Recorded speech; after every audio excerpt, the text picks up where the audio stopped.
Hello everyone, मैं महराज खान बहुत बहुत स्वागत करती हूँ आप सभी का आपके अपने यूट्यूब चैनल टेलरिंग शिक्षा द्वार में। उम्मीद करती हूँ सब बहुत अच्छे होंगे और सब बहुत अच्छे से अपनी स्टडी भी कर रहे होंगे। तो इस वीडियो में मैं बात करूंगी जामिया बीएड को लेके। फॉर्म आ चुका है, प्रोस्पेक्टस आपने चेक कर लिया होगा, है ना। तो हालांकि आज नहीं आया, जो मैं आज वीडियो बना रही हूँ इससे पहले आ गया है, तो आप लोगों ने वो चेक कर लिया होगा और आपने ये भी देखे फॉर्म भी फिल कर दिया होगा, ऐसा मैं उम्मीद करती हूँ। अगर नहीं फॉर्म फिल किया तो फॉर्म फिल कर दीजिएगा। मैंने इस पर कोई वीडियो नहीं बनाई क्योंकि ये तो सब भी बता देते हैं कि फॉर्म आ गया, फॉर्म फिल कर दें। आज मैं इस वीडियो को बनाने का मेरा जो पर्पज है वो है आपकी स्टडी को लेके कि आपको कौन सी यूनिट स्किप कर देनी चाहिए और कौन सी यूनिट पर ज्यादा फोकस करना चाहिए ताकि आपका सिलेक्शन हो जाए, है ना।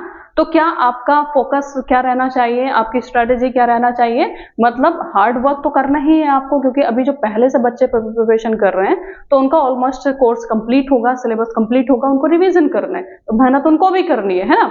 और अब अगर आप उनमें से हैं जो अभी स्टडी स्टार्ट करना शुरू नहीं किए, आप करना चाह रहे हैं, तो भी ऐसा मैं नहीं बोलूंगी कि आपने सारा टाइम जो है वेस्ट कर दिया और आपका एडमिशन नहीं होगा। आपका भी हो सकता है अगर आप हार्ड वर्क के साथ साथ स्मार्ट वर्क भी करेंगे, क्योंकि कुछ यूनिट लेंथी है तो कुछ यूनिट इतनी मतलब मैं सिलेबस इतना शॉर्ट है उनका कि अगर आप पढ़ेंगे तो कुछ ही टाइम में आप उसमें 100% स्कोर अपना कर सकते हैं। तो मैं एक एक यूनिट पर बात करूंगी कि कैसे आपकी स्ट्रेटेजी रहनी चाहिए। तो इस पे और सीट के बारे में भी हम बात करेंगे, सब्जेक्ट वाइज हम सीट देखेंगे कितनी किसमें सीट है, Hindi medium, Urdu medium, English medium, आपको कैसे अप्लाई करना चाहिए, किस सब्जेक्ट में करना चाहिए, इन सबको हम देखेंगे। उसके बाद में अब मैं आऊंगी सिलेबस पे कि कैसे आपकी अब स्टडी होनी चाहिए, ठीक है। तो उससे पहले हम इंपॉर्टेंट डेट देख लेते हैं कि मतलब फॉर्म जो फिल स्टार्ट मतलब होना हो गए हैं स्टार्ट, वो है फरवरी 20, ठीक है। मतलब 20 फरवरी से फॉर्म फिल होना स्टार्ट हो गए हैं। उम्मीद करती हूँ कि आप सबने वो फॉर्म फिल कर भी दिया होगा। जिस बच्चे ने फॉर्म फिल नहीं किया है वो कर दे, लास्ट डेट का वेट ना करें। फिर उसके बाद में अगर आपका कोई एरर हो जाता है, कोई मतलब फॉर्म फिल कराते टाइम पर अगर कोई मिस्टेक हो जाती है, तो एडिटिंग की जो ओपनिंग होगी, मतलब विंडो की जो ओपनिंग होगी, वो अप्रैल 4 से अप्रैल 10, मतलब आपको 6 दिन मिलेंगे। आप उसमें क्या कर सकते हैं, करेक्शन कर सकते हैं अपने फॉर्म में, ठीक है। चलिए, अब हमने इसमें बात कर ली। अब मैं बात करती हूँ कि आपका टेस्ट कब होगा। मैं इसमें किसकी बात कर रही हूँ, बीएड को लेके बात कर रही हूँ। तो अब मैं आपको बताना चाह रही हूँ कि इसका जो टेस्ट होगा वो जो मतलब एंट्रेंस टेस्ट होगा वो आपका 24 मई को होगा। कब होगा, 24 मई, ठीक है। ये डेट आपको ध्यान रखनी है, चेंज हो जाए वो बात अलग है, वो भी न्यूज आएगी, वैसे चेंज होगी नहीं। तो 24 मई को क्या होगा, आपका टेस्ट। अब आपके पास टाइम कितना है ना, इसके बारे में भी हम देखेंगे। और आप जो है उससे पहले हम सीट देख लेते हैं कि आखिर इसमें बीएड में सीट कितनी है। सर्च कर लेते हैं, 1 मिनट बस वेट करिएगा।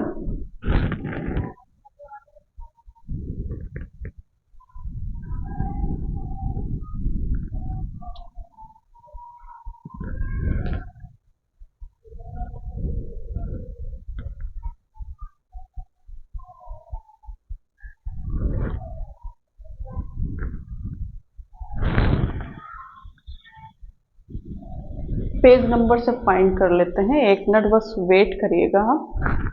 पेज नंबर से हम देख लेते हैं।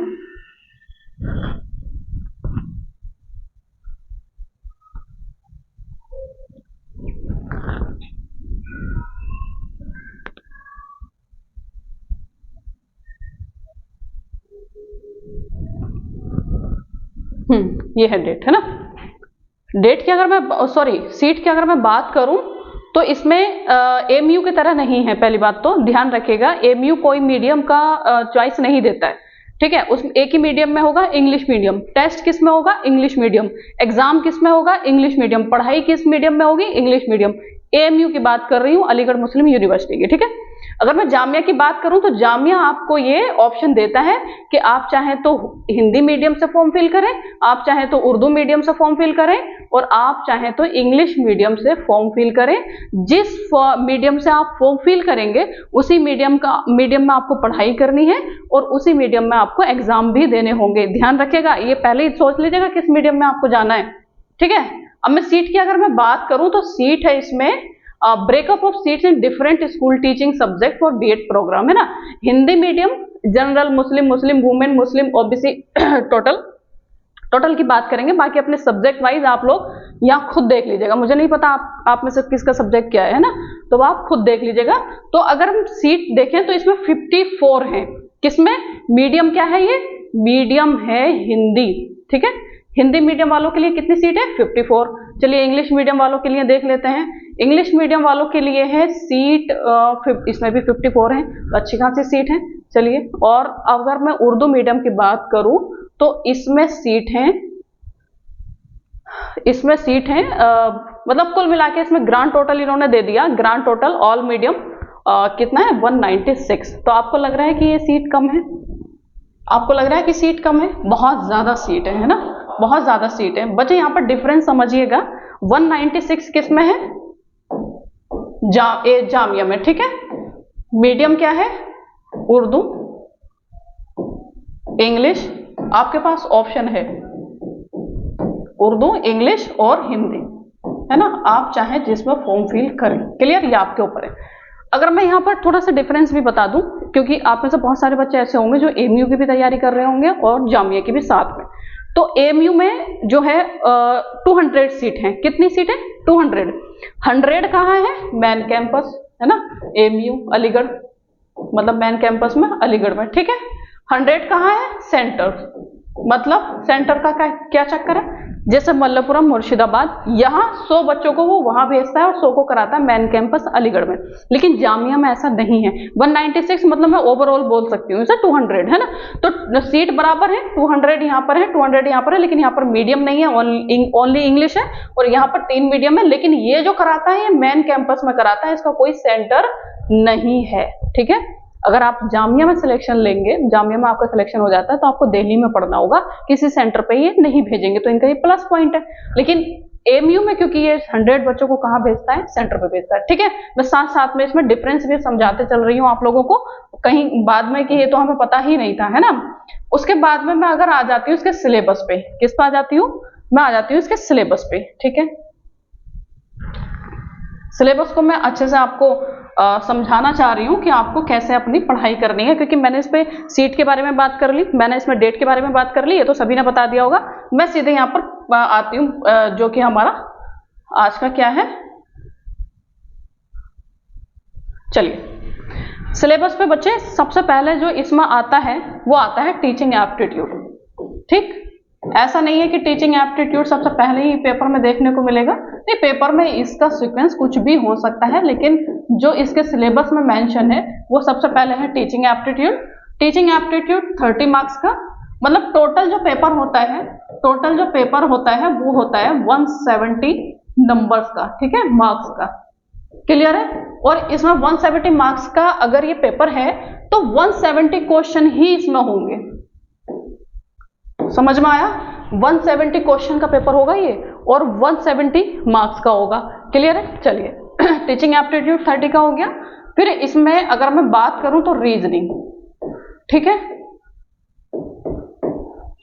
रीजनिंग आता है, वो भी कितने का आता है? 30, ठीक है। फिर अगर मैं थर्ड यूनिट की बात करूं तो आता है इसमें करंट अफेयर्स, और करंट अफेयर्स इसमें है, लेकिन करंट अफेयर्स के साथ साथ ये जीके जीएस का भी क्वेश्चन इसमें देता है, ठीक है। अगर आपने पेपर सॉल्व किए होंगे, जो कि हमने भी अपने यूट्यूब चैनल पे करा रखा है अच्छे से सॉल्यूशन इसका, तो ये भी 30 मार्क्स का आता है। सिर्फ करंट अफेयर्स नहीं पढ़ के चले जाइएगा कि करंट अफेयर्स पे आपने बहुत अच्छे से फोकस कर लिया और जीके जीएस पे नहीं किया। बहुत सारे क्वेश्चन ऐसे भी थे हमने जब पेपर सॉल्व करवाया था जो कि जीएस और जीके के थे, ठीक है, उसमें करंट अफेयर्स का कोई लेना देना नहीं था। टाइगर रिजर्व पूछा है ना, इस तरह के क्वेश्चन पूछे गए हैं, तो वो कहाँ उसमें करंट अफेयर्स में आता है, तो इसका ध्यान रखिएगा, 30 मार्क्स का, क्लियर। फिर अगर मैं बात करूं तो आता है मैथमेटिक्स, मैथमेटिक्स आता है, और वो कितने मार्क्स का आता है? मैथमेटिक्स आता है 20, क्लियर। फिर आता है, अगर मैं बात करूं तो लैंग्वेज, ये कितने का आता है? 20, ठीक है। फिर आता है सोशल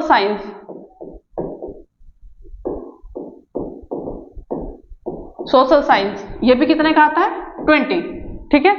फिर एक यूनिट और आती है जो कि आती है नेचुरल साइंस। नेचुरल साइंस ये भी कितने का आता है? 20। अब बच्चे एक बात का ध्यान और दीजिएगा आप, सोशल साइंस, अभी मैं थोड़ा इसको इरेज करती हूं, इस वाले को मैं अभी इसको बाद में लिखूंगी।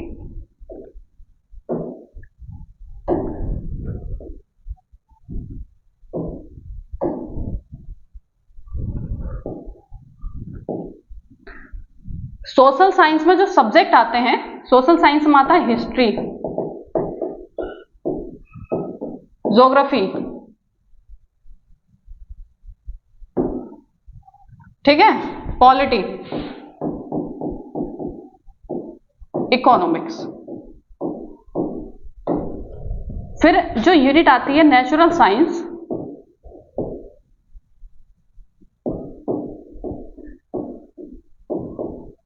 नेचुरल साइंस में आ जाएगा, नेचुरल साइंस के सब्जेक्ट में इसके आगे लिख रही हूं, बायो, केमिस्ट्री, फिजिक्स, ठीक है। ये भी कितने का आएगा? 20। अगर आप इसे काउंट करेंगे तो ये 170 का हो जाना है। 30 30 30 90 90 और ये 20 20 20 और ये 20 कितना हो गया? 90 प्लस 80, ये आपको 170 टोटल क्वेश्चन, टोटल मार्क्स मैं बोलूं तो आपको देखने को मिलेंगे कितने? 170। अब बहुत सारे बच्चे तो इसलिए परेशान है कि ऐसा कितना पढ़े हम, teaching aptitude, reasoning, current affair, GS, GK, mathematics, language, social science में भी हिस्ट्री, ज्योग्राफी, पॉलिटी, इकोनॉमिक्स और नेचुरल साइंस में बायोकेमिस्ट्री, फिजिक्स, है ना। तो बच्चे हो रहे हैं यहाँ पर थोड़े परेशान, लेकिन बच्चे ध्यान रखेगा, स्मार्ट स्टडी भी, स्मार्ट वर्क भी आप कर सकते हैं, है ना।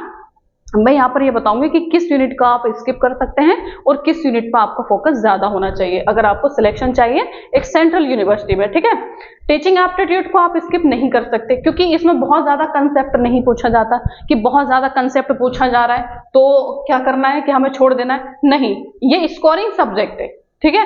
आप बहुत कम टाइम में पढ़ के बहुत अच्छा स्कोर कर सकते हैं टीचिंग एप्टीट्यूड में। तो टीचिंग एप्टीट्यूड आपको बहुत अच्छे से पढ़ना है। कहाँ से पढ़ना है ये मैं लास्ट में बताऊंगी, फिलहाल मैं आपको बता रही हूँ जो आप स्किप नहीं करेंगे, जहां से आपका स्कोर बेस्ट हो सकता है, 100% आप स्कोर कर सकते हैं टीचिंग एप्टीट्यूड में, ठीक है। और इसमें एडमिशन के लिए, इसमें सिलेक्शन के लिए आपको 170 में से 160 नहीं लाने, 150 भी नहीं लाने, 130 पे आपका सिलेक्शन हो जाएगा, है ना। तो 130 तक आपको पहुंचना है। हालांकि ज्यादा भी स्कोर करिएगा, ये नहीं कि मैंने 130 बोल दिया तो 130 की तैयारी करेंगे, 130 की तैयारी करेंगे तो आपका वैसे 110 आएगा, तो वैसे सिलेक्शन से बाहर हो जाएंगे। तो स्कोर आपका 100%, मतलब टारगेट 100% होना चाहिए, तो आपका वहां क्या हो जाएगा, एग्जाम में 130 क्रॉस हो जाएगा और आपका सिलेक्शन हो जाएगा।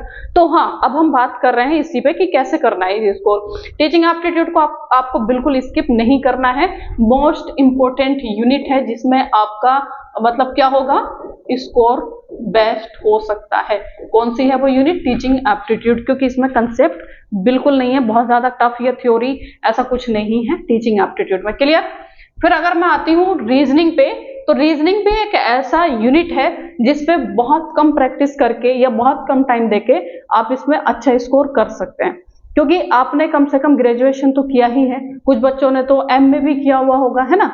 मास्टर्स करने वाले भी जा सकते हैं अगर आपका एज क्राइटेरिया अगर वहां नहीं है तो, है ना। तो कहीं ना कहीं आपने रीजनिंग तो पढ़ा होगा, तो मैं ये नहीं मानूंगी कि हाँ ये तो मैं कह सकती हूँ कि टीचिंग एप्टीट्यूड आपके लिए न्यू है, ये यूनिट आपके लिए न्यू है, ये तो मैं बोल सकती हूँ, क्योंकि टीचिंग एप्टीट्यूड इससे पहले कहीं बच्चा नहीं पढ़ता, सीधा वो एंट्रेंस में पढ़ता है या फिर बीएड करते टाइम पढ़ता है या फिर सीटेट के दौरान पढ़ता है ना। तो लेकिन फिलहाल मैं बात कर रही हूँ रीजनिंग की, तो रीजनिंग आपने कहीं ना कहीं पढ़ा होगा, इसका मतलब ये है कि आपके लिए ये यूनिट तो प्रॉब्लम क्रिएट नहीं करेगा, है ना। बाकी भी नहीं करेगा, बताएंगे हम कैसे आपको स्टडी उसकी करनी है। फिलहाल ये दो ये 30 और 60 मार्क्स ऐसे हैं कि 60 में से आपके कम से कम 55 प्लस होना चाहिए इसमें, तब आप सोचेगा कि आप एकदम सिलेक्शन के करीब हैं, क्योंकि ये यूनिट ऐसी है कि किसी की गलत नहीं होती, ठीक है। आपका स्कोर इसमें कितना होना चाहिए 55 प्लस, अगर आपको सिलेक्शन चाहिए जामिया में, ठीक है, क्योंकि बाकी यूनिट का सिलेबस बहुत ज्यादा है, बहुत टाइम लेता है, क्लियर। बहुत कम टाइम में आप कैसा अच्छा स्कोर कर सकते हैं, मैं उसी पे बात कर रही हूँ। फिर आते हैं करंट अफेयर्स, जीएस और जीके। ये भी आपको पढ़ना है। अब मैं क्यों बोल रही हूँ ये आपको पढ़ना है? अगर आपने ये पढ़ा करंट अफेयर्स, जीएस और जीके, क्योंकि करंट अफेयर्स अगर 30 और जीएस जीके अगर 30 का है तो इसमें मान के चलिएगा 20 क्वेश्चन करंट अफेयर्स के हो सकते हैं, लेकिन 10 नंबर किसके हो सकते हैं? जीएस जीके के आ सकते हैं, और इससे ज्यादा ही हो सकता है। ठीक है, तो इसमें क्यों? क्योंकि इसका और इसका सीधा लिंक है, सीधा लिंक है। ठीक है, सोशल साइंस आपको पढ़नी ही है 20 मार्क्स के लिए, तो अगर आप ये पढ़ेंगे और ये पढ़ेंगे तो आपका स्कोर अच्छा हो सकता है। दोनों का कम से कम 50-50% क्या है? लिंक है। ठीक है, डायरेक्ट रिलेशन इनमें है। तो कुछ क्वेश्चन जो कुछ कॉमन यूनिट इसमें भी है और कुछ कॉमन यूनिट इसमें भी है, तो आपको ये भी यूनिट स्किप नहीं करनी है। अगर इसको आप पढ़ेंगे तो ये आपका हो जाना है। ठीक है, फिर मैं आती हूँ मैथमेटिक्स पे। मैथमेटिक्स आप सुनिएगा ध्यान से। मैथमेटिक्स का इस बार का अगर आप क्वेश्चन पेपर उठाएंगे तो जो मैथमेटिक्स से ग्रेजुएशन किए होंगे उनके भी पसीने छूट गए थे इसे सॉल्व करने में। इतना टफ पेपर दिया था मैथमेटिक्स का, यूनिट इतना टफ था, सॉल्यूशन बहुत लेंथी था। इस बार सिलेक्शन उन बच्चों का हुआ होगा जिन्होंने मैथमेटिक्स छोड़ दिया होगा, और जो कुछ बच्चे ईगो पे ले गए होंगे ना कि ये हमसे हो क्यों नहीं रहा, हम तो मैथमेटिक्स पढ़ के आए थे, तो उनका छूट गया होगा बाकी पेपर, है ना, क्योंकि टाइम तो लिमिटेड है जो आपको दिया जाता है पेपर में। तो मतलब मैं कुल मिला के ये बोलना चाह रही हूँ, मैथमेटिक्स इससे पहले बहुत इजी क्वेश्चन थे, इस बार थोड़ा अच्छा लेवल पूछा गया था। अब ये है कि आपको ये भी पढ़ना है, पेपर पे डिपेंड करेगा। अगर बहुत ज्यादा लेवल इसका टफ होगा आपको छोड़ देना है, और अगर इसका लेवल ठीक ठाक हुआ आपको सॉल्व करना है। ठीक है, क्यों? क्योंकि आपके पास इतना टाइम नहीं है कि आप सारा इसी को दे सकें। अगर आपका ये यूनिट वीक भी है तब भी कोई बात नहीं, बाकी यूनिट से आप कवर अप कर सकते हैं। ठीक है, लेकिन फिर दूसरा ध्यान दीजिएगा, लैंग्वेज। लैंग्वेज को अलग से मैं समझाऊंगी। लैंग्वेज की अगर मैं बात करूं तो ये एक ऐसा यूनिट है जो बेस्ट बच्चों के लिए, सिलेक्शन के लिए, स्कोरिंग और बहुत बेस्ट। क्यों? क्योंकि इसका सिलेबस है बहुत कम, सिलेबस बहुत कम है, सिलेबस बहुत कम है, और आप यहाँ 2-4 दिन 5-6 दिन पढ़ के आप इसमें 20 में से 20 मार्क्स आप ला सकते हैं। 20 में से 20 मार्क्स आप इसमें ला सकते हैं। तो स्मार्ट स्ट्रेटेजी यही है कि आपको लैंग्वेज पे, टीचिंग एप्टीट्यूड पर, रीजनिंग पे, कम से कम इन 3 यूनिट पे आपको बहुत अच्छे से फोकस करना है। ठीक है, ना लैंग्वेज से आपका क्वेश्चन गलत होना चाहिए, ना टीचिंग एप्टीट्यूड से, और ना ही रीजनिंग से, क्योंकि टीचिंग एप्टीट्यूड में बहुत टफ पूछा नहीं जाता, रीजनिंग आप आते ही है, लैंग्वेज जो है थोड़ा सा पढ़ेंगे आपका कवर हो जाएगा। जैसे नेचुरल साइंस में है कि आप 20 मार्क्स तब लेकर आएंगे जब कम से कम आप बायो पढ़ें, केमिस्ट्री पढ़ें और फिजिक्स पढ़ें। आप सिलेबस समझ रहे हैं? बायो, फिजिक्स, केमिस्ट्री तीनों पढ़नी पड़ेगी, तब जाके 20 मार्क्स आएंगे आपके, है ना। और अगर आपने लैंग्वेज पढ़ लिया, सिर्फ एक सब्जेक्ट पढ़ लिया लैंग्वेज, और वो भी मुश्किल से 50-60 पेज का, और उसमें से PYQs भी लगा लिए, तो आपके 20 मार्क्स के 20 आ सकते हैं। तो यहाँ पर क्या बात समझ में आई? एक तो ये, प्लस इसमें 20 लैंग्वेज ऐड कर रही हूं मैं। बाकी मैं क्यों नहीं कर रही हूं? क्योंकि वो आप थोड़ा कम फोकस कर सकते हैं उन यूनिट पे। अब मैं अगर बात करूं सोशल साइंस पे, तो मैंने कर ही लिए। अगर सोशल साइंस पे थोड़ा आप फोकस करेंगे तो आपका क्या हो जाएगा? जीके जीएस भी कंप्लीट हो जाएगा। हाँ, एक चीज का और ध्यान रखिएगा, सोशल साइंस में अगर मैं हिस्ट्री, ज्योग्राफी, पॉलिटी और इकोनॉमिक्स, इनकी अगर मैं बात करूं तो सबसे ज्यादा जो क्वेश्चन पूछे गए हैं वो हिस्ट्री और ज्योग्राफी से पूछे गए, हिस्ट्री और ज्योग्राफी से क्वेश्चन पूछे गए हैं। इकोनॉमिक्स और पॉलिटी से क्वेश्चन कम रहे हैं। अगर 20 है तो इकोनॉमिक्स और पॉलिटी से मैं मान लीजिए कि 8 क्वेश्चन, ठीक है, और हिस्ट्री और ज्योग्राफी में से 12 क्वेश्चन प्लस रहा है। तो अगर आप पॉलिटी और इकोनॉमिक्स स्किप कर देते हैं और आप पढ़ते हैं हिस्ट्री और ज्योग्राफी, तब भी आपका काम हो जाएगा। पढ़ना है, लेकिन अगर आप इस तरह से पढ़ेंगे तो ये स्मार्ट वर्क हो गया। ठीक है, अब हम आते हैं नेचुरल साइंस। तो नेचुरल साइंस में जो देखा गया, सबसे ज्यादा जो क्वेश्चन थे वो फिजिक्स से थे, और फिर मतलब मैं नंबर, अगर मैं यहाँ पर नंबरिंग कर दूं, सबसे ज्यादा क्वेश्चन फिजिक्स से पूछा जाता है, फिर बायो से पूछा जाता है, और फिर केमिस्ट्री से पूछा जाता है। ठीक है, तो मतलब यह है कि आप इसको स्किप अगर करना चाहें तो आप अपने हिसाब से इसमें से कोई एक सब्जेक्ट, इसमें से एक यूनिट स्किप कर सकते हैं। बाकी कौन सा आपको छोड़ना नहीं है, बिल्कुल है ना, उसको पढ़ना ही पढ़ना है। उसमें क्या आ गया, टीचिंग एप्टीट्यूड, रीजनिंग और आ जाता है लैंग्वेज, ठीक है।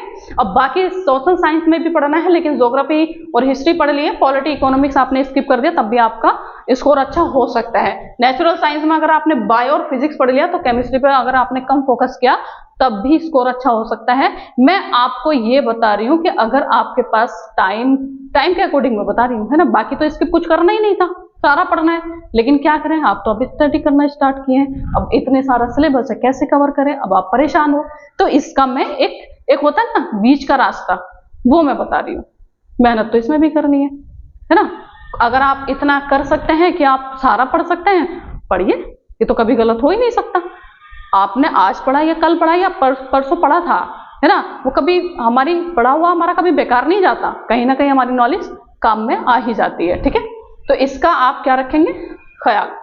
चलिए, हाँ, अब आपको कहाँ से कौन सी यूनिट कवर करनी है ये इस पे हम बात कर लेते हैं। तो अगर मैं टीचिंग एप्टीट्यूड की बात करूं तो बच्चे जो यूट्यूब पे बच्चे भागते हैं ना टीचिंग एप्टीट्यूड के लिए, बिल्कुल मैं बोलूंगी कि आपको नहीं जाना है। क्यों? क्योंकि यूट्यूब पे अगर टीचिंग एप्टीट्यूड पढ़ाया है तो वो नेट लेवल का पढ़ाया है, नेशनल एलिजिबिलिटी टेस्ट, जो कि असिस्टेंट प्रोफेसर बनने की एलिजिबिलिटी है इंडिया में, उसके लिए वीडियोस पड़ी हुई हैं, चाहे वो कितने बड़े एजुकेटर हो कितने छोटे एजुकेटर हो, उन्होंने एंट्रेंस के लिए टीचिंग एप्टीट्यूड नहीं पढ़ाया। तो आपसे सिर्फ इतना पूछा जाएगा, एप्टीट्यूड पूछ रहा है कि एज ए टीचर आप क्लास में कैसे डील करोगे बच्चे को। ये नहीं पूछा है कि उसमें थ्योरी को बंडूरा ने क्या दिया और उसने क्या दिया, इसने क्या दिया, है ना, वो नहीं पूछा है। तो वो कब, ये सारे टीचिंग एप्टीट्यूड जो नेट लेवल का पढ़ाते हैं उनमें सभी इसमें सभी मेंशन हो रहता है। तो आपको वो नहीं पढ़ना है, आपको वो नहीं पढ़ना है, आपको सिंपल सा एप्टीट्यूड पढ़ना है कि एज ए टीचर आप बच्चों को कैसे डील करेंगे, अपनी क्लास में कैसे हैंडल करेंगे बच्चों को, बस सिंपल सी बात है ना। तो इसके लिए मैं बोलूंगी कि मैं हमारा लाइव बैच भी चल रहा है और मैंने कुछ क्लासेस उसमें कराई भी हैं। मेरा रहता है कीवर्ड्स, है ना, मेरा कीवर्ड्स रहते हैं। जैसे मैं बताऊं क्या है टीचिंग एप्टीट्यूड, अगर मैं बात करूं कि टीचिंग एप्टीट्यूड क्या है, मान लें कि एक बच्चा, क्वेश्चन करिए, एक बच्चा है जो कि क्या कर रहा है, उसको जो है वो कहना चाहिए कि फिजिकली डिसेबल है ना, क्या है, दिव्यांग बच्चा है। तो आप उसे क्या, और एक बच्चा है, तो बाकी क्लासेस में आपकी स्पीड क्या रहेगी, क्लास में आपके पढ़ाने की स्पीड क्या रहेगी, जैसे आप पढ़ाते हैं वही रहेगी, उस बच्चों को इग्नोर करेंगे, बाकी अपने अकॉर्डिंग पढ़ाएंगे, या फिर क्योंकि क्लास में एवरेज बच्चे भी होते हैं, बिलो एवरेज भी होते हैं और अबव एवरेज भी होते हैं, तो आप किसके अकॉर्डिंग चलेंगे क्लास में, एवरेज बच्चों के साथ चलेंगे या फिर जो ब्रिलियंट बच्चे हैं, है ना, उनके साथ चलेंगे, उनके अकॉर्डिंग पढ़ाएंगे, या फिर अपनी स्पीड मेंटेन रखेंगे जो आप जैसा आप पढ़ा रहे थे। बताइए इसका आंसर क्या हो सकता है।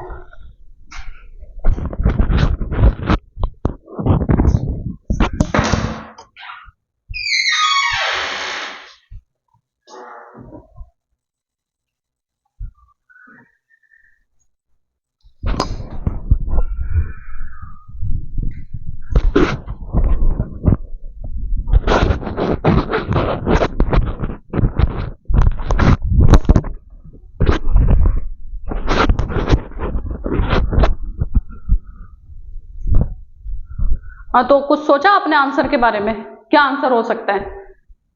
बच्चे हमें जो है सबको लेके चलना होता है ना, हमारी क्लास में चाहे वो डिसेबल बच्चा हो या फिर एवरेज बच्चा हो, बिलो एवरेज हो, हम सारे बच्चों के अकॉर्डिंग चलते हैं, है ना। तो बाकी अगर आप उसकी स्पीड को मेंटेन करेंगे, अब जो डिसेबल बच्चा है उसके अकॉर्डिंग आप चलेंगे, तो जो आपके ब्रिलियंट बच्चा है वो थोड़ा परेशान हो सकता है, क्योंकि उसको तो सारी चीजें आती हैं ऑलमोस्ट, है ना। तो मतलब क्या है कि आपको उसको एक्स्ट्रा क्लास देनी है और बाकी जो अपनी स्पीड है उसको मेंटेन रखना है, क्लियर। बाकी डिसेबल जो बच्चा है उसको आप एक्स्ट्रा क्लास देके कवर अप कराएंगे। तो यही टीचिंग एप्टीट्यूड है, यही टीचिंग एप्टीट्यूड है। तो इसमें कुछ कीवर्ड्स मैं पढ़ाती हूँ, है ना। कीवर्ड्स में जैसे स्कोल्ड है ना, डिमोटिवेट है, डिमोटिवेट, तो ये तो आपको लग रहा होगा कि ये निगेटिव वर्ड है ना, अगर ये ऑप्शन में आ जाएंगे तो हमारा आंसर नहीं होगा, लेकिन कुछ ऐसे भी हैं जैसे ट्यूशन, अब आप क्या सोचेंगे, हाँ हमने भी ट्यूशन पढ़ा था और हम अभी रिकमेंड भी करते हैं अपने छोटे भाई बहनों को, तो ये कैसे निगेटिव वर्ड हो गया? बच्चे ये भी निगेटिव वर्ड है। अगर ये आपके ऑप्शन में आता है तो आपका ऑप्शन गलत हो जाएगा, है ना। और कुछ जो है जैसे नोट्स देना, ये भी क्या है? निगेटिव वर्ड है। अगर आपके ऑप्शन में आएगा तो आपका ऑप्शन ये होगा ही नहीं। तो इन सब चीजों का ख्याल रखना होता है, ये टीचिंग एप्टीट्यूड है, ठीक है। इसके लिए आप हमारा बैच ज्वाइन कर सकते हैं एल्यूरिंग शिक्षा द्वार, मतलब उस पर जाइए, प्ले स्टोर पे एप्लीकेशन डाउनलोड करिए और वहां पे आपको बहुत सारे जो है फोल्डर मिल जाएंगे जिसमें हमने बैच लॉन्च कर रखे हैं, क्लियर। तो और बाकी इसमें हमारा नोट्स भी आता है, कंप्लीट नोट्स, जो कि मार्केट में अगर टीचिंग एप्टीट्यूड है तो वो बच्चे ध्यान रखिएगा नेट लेवल का होगा, जो आपके काम का नहीं होगा। तो ये खुद मैंने जो बीएड एंट्रेंस में पूछा जाता है उसके लिए मैंने ये नोट्स बनाए हैं, टीचिंग एप्टीट्यूड के कंप्लीट नोट्स, ठीक है। टीचिंग एप्टीट्यूड के कंप्लीट नोट्स हैं ये, तो आपका इंशाल्लाह 100% स्कोर होगा।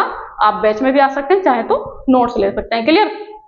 फिर अगर मैं बात करूं किसकी, मैं बात करूं रीजनिंग, तो रीजनिंग तो आपको कोई भी बुक ले लीजिए, मार्केट में बहुत सारा कंटेंट है ना, बहुत सारे टीचर्स की और ट्यूटर की बुक आती हैं। आप कोई भी बुक उठाइए, कंसेप्ट पढ़िए और अपना प्रैक्टिस करिए, इसका कोई मसला नहीं है। पीवाईक्यू जरूर सॉल्व कर लीजिएगा, ठीक है, पीवाईक्यू जरूर सॉल्व कर लीजिएगा।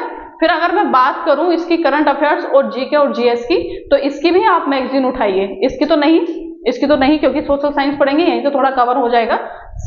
करंट अफेयर्स की, है ना, घटना सार आती है, घटना चक्र आती है और भी स्पीडी भी आती है। तो इसका तो यही बेस्ट सॉल्यूशन है कि आप मार्केट में जाइए, कोई भी आप मैगजीन उठाइए और पढ़िए, ठीक है। फिर उसके बाद अगर मैं बात करूं मैथमेटिक्स की, तो ये भी आपको कंसेप्ट पढ़ना ही है, क्योंकि अगर आप हमारा बैच ज्वाइन करेंगे तो उसमें हम कंप्लीट पढ़ाने वाले हैं और हमने कुछ सिलेबस कवर भी करा दिया गया है। अभी मैं बताऊंगी उसमें हमने क्या क्या करा दिया है।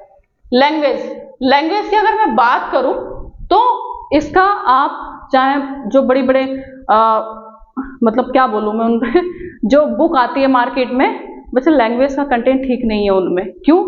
क्योंकि लैंग्वेज से जो क्वेश्चन पूछे जाते हैं वो उन्होंने अपने बुक में मेंशन किया ही नहीं है, ठीक है। उसका सिलेबस जो कंटेंट होना चाहिए वो उस पर नहीं मिलेगा। चाहे मैं कोई भी बुक की बात करूं तो आप पीवाईक्यूज लगाइएगा, फिर उनकी बुक पढ़िएगा, आपको डिफरेंस पता चल जाएगा कि आप क्या पढ़ रहे हैं और पूछा जाने क्या है, ठीक है। तो मैं लैंग्वेज के लिए तो किसी बुक की रिकमेंड नहीं करूंगी आपको कि मार्केट में जाइए। फिर अब आप पूछेंगे फिर पढ़ना कहाँ से है।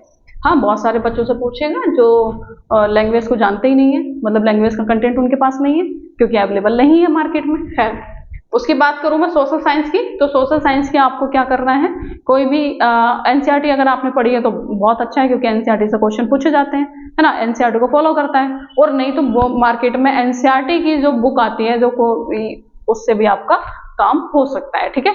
यहाँ पर मैं लूसेंट की बुक अगर मैं रिकमेंड करूं तो बहुत जो पतली वाली आती है वही वाली लीजिएगा, मोटी वाली अगर लेंगे तो पढ़ नहीं पाएंगे, है ना। लूसेंट भी ठीक है।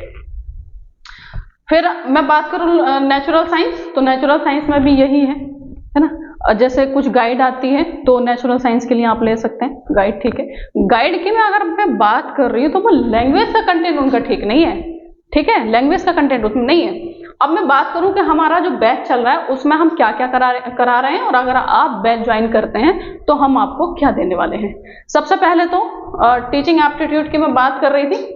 अगर आप बैच ज्वाइन करेंगे तो टीचिंग एप्टीट्यूड मेरा अभी क्लास चल रही है, 6-7 क्लास मैंने कराई है, 7-8 क्लास, जो मेरी सारी कीवर्ड्स पे रही है। मैंने एक एक वर्ड्स को एक्सप्लेन किया है। 300 कीवर्ड्स मैंने कराए हैं, उसमें 300 कीवर्ड्स, ठीक है, 300 कीवर्ड्स। इस पे बेस पूरा टीचिंग एप्टीट्यूड है, इस पे बेस पूरा टीचिंग एप्टीट्यूड है कि अगर 300 में से 200 के समथिंग पॉजिटिव वर्ड्स हैं और कुछ वर्ड्स जो है निगेटिव वर्ड है, ठीक है। निगेटिव वर्ड अगर हमारे ऑप्शन में आता है तो हमारा आंसर होगा ही नहीं, हमारा वो आंसर होगा ही नहीं। और अगर पॉजिटिव वर्ड्स आता है ऑप्शन में तो हमारा आंसर हो सकता है, ठीक है। पॉजिटिव वर्ड्स में भी कुछ मोस्ट पॉजिटिव वर्ड्स होते हैं जो कि आंसर होना ही है, और कुछ पॉजिटिव होते हैं, कुछ निगेटिव होते हैं और कुछ मोस्ट निगेटिव वर्ड्स होते हैं। मोस्ट निगेटिव मतलब कभी आंसर हो ही नहीं सकता, निगेटिव मतलब हमारा आंसर नहीं होगा, ठीक है। और जो पॉजिटिव है हमारा आंसर हो सकता है, मोस्ट पॉजिटिव का मतलब है हमारा आंसर होगा ही होगा। तो ये एलिमिनेशन मेथड की कीवर्ड है, तो देखिए ऑप्शन में निगेटिव वर्ड है फौरन कट करिए, पॉजिटिव वर्ड से आंसर लगाइए, आगे बढ़िए। है ना। तो ये तो मैं इस तरह से कराती हूँ। बाकी फिर उसके बाद में मैं टीचिंग एप्टीट्यूड क्या है, इसमें एप्टीट्यूड टीचिंग क्या है, एप्टीट्यूड क्या है, फिर टीचिंग एप्टीट्यूड क्या है ना, मैगजीम्स क्या है, क्या उसमें मतलब बेसिक टू मतलब जनरल टू स्पेसिफिक क्या है, इस तरह के मैं अब उस पर क्लास लगाने वाली हूँ। तो फिलहाल हमारे कीवर्ड्स हो चुके हैं। अगर आप ज्वाइन करेंगे तो वो रिकॉर्डेड वीडियोज आपको मिल जाएगी। कोई डाउट्स आता है मेरी क्लास में क्लियर हो जाएगा। क्लियर है, जो हो चुका है वो आपको रिकॉर्डेड फॉर्म में मिल जाएगा। फिर अगर मैं बात करूं, मैंने खुद इतनी इसमें बोर्ड पे खिचड़ी पका दी, खैर कोई नहीं, तो समझ में तो आ ही जाएगा आपको, है ना। फिर मैं बात करूं कि मतलब रीजनिंग, हमारी लाइव क्लास चलती है, ठीक है, लाइव क्लास चलती है। कुछ टॉपिक हो गए हैं, कुछ अभी चल रहे हैं लाइव, और जो हो चुके हैं उनका हम टेस्ट करा रहे हैं, है ना। एक एक दो दो टॉपिक को उठा के हम उस पर टेस्ट करा रहे हैं, लाइव टेस्ट रहता है, और डाउट सेशन भी लग रहे हैं। तो अगर आपने जो आपको वीडियोस जो आपको रिकॉर्डेड मिलेगी, क्योंकि रीजनिंग पे 48 या 46 लेक्चर हो चुके हैं और कोई 1 घंटे से कम नहीं है। इस पे जितने टॉपिक हो गए हैं उन पर टेस्ट भी हो गया है, और फिर से टेस्ट है, हर हफ्ते इसका टेस्ट होगा। जितना सिलेबस हो गया है उसका हर हफ्ते टेस्ट होगा, ताकि जो हो चुका है वो बच्चे भूले नहीं, ठीक है। वैसे ही अगर मैं बात करूं तो मैथमेटिक्स के हमारे लेक्चर भी